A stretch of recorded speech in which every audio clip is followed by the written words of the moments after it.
ఒక పక్కన చంద్రబాబు నాయుడు గారు, ఇంకో పక్కన నా తల్లి భువనేశ్వరి అమ్మ నాకు పదే పదే చెప్పి ఇప్పుడు కూడా నేను కట్టుబడి ఉన్నా.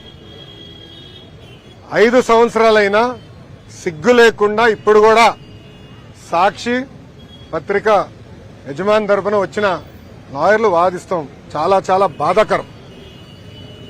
ఆర్టికల్లో చాలా క్లియర్ గా చిన్నబాబు చిరుతిండి 25 లక్షలండి అని రాశారు. లోపల ఆర్టికల్లో చాలా స్పష్టంగా నా పేరు 6-7 సార్లు ప్రస్తావించారు.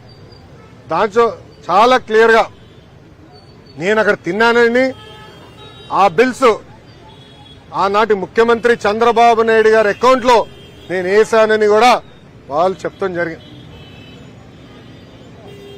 మీడియా అనేది ఒక బాధ్యతగా ఉండాలి. ఒక ఆర్టికల్ వేసే ముందలా రీసెర్చ్ చేయాలి. అవసరమవుతే ఆనాడు సాక్షి అడుగుండాల్సింది, మీ పైన కథనం వేయబోతున్నాం, మీ స్టాండ్ ఏంటని. చాలా స్పష్టంగా నేను క్లియర్ చేసేవాడిని. కానీ మీకు తెలిసిన విషయమే, సాక్షి అనేది ఒక బ్లూ మీడియా. అసత్యాలు రాష్ట్రం అనేది వాళ్ళ నైజం, కొత్త ఏం కాదు. గతంలో కూడా మీరు చూశారు, సొంత బాబాయిని జగనే లేపేసి నారాసుడ రక్త చరిత్ర అని ఒక హాఫ్ పేజ్ చంద్రబాబు నాయుడు గారి పైన లేకుండా కింద ఆయన ప్యాంట్ షర్ట్ వేసుకుని, ఏమంటారు అది, మన కత్తి పట్టుకుని ఒక ఫోటో కూడా వేస్తాం జరిగింది.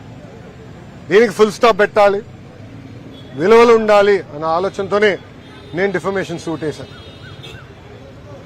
జగన్మోహన్ రెడ్డి లాగా నాకు ప్రజాధనం లూటీ చేస్తాం రాదు.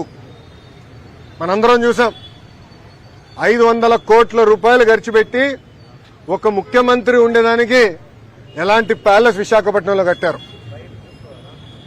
అంతేకాకుండా అక్కడ ఎన్వైరన్మెంట్ కి ఇబ్బంది క్రియేట్ చేశారని కేంద్ర ప్రభుత్వం అదనంగా ఇంకో 200 కోట్ల రూపాయలు పెనాల్టీ వేసింది. అంటే 700 కోట్ల రూపాయలు ఒక్క వ్యక్తి బతికేదానికి ఖర్చు పెట్టారు. మనం చూసాం, సర్వే రాళ్ళ పైన కూడా ఆయన మొహం వేసుకునేదానికి సుమారుగా 500 కోట్ల రూపాయలు ఖర్చు పెడతాం. 900 కోట్ల రూపాయలు ఇలా అడ్డగోలుగా సైకో ఫ్యాన్సీ అనండి, సొంతం కోసం అనండి, ప్రజాధనాన్ని ఆనాడు లూటీ చేశారు, ఖర్చు పెట్టారు.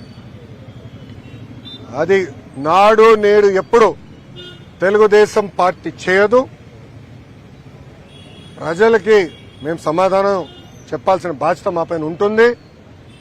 అందుకే ఒక క్రమశిక్షణ, ఒక పట్టుదలతో మేము ఆనాడు పనిచేశాం.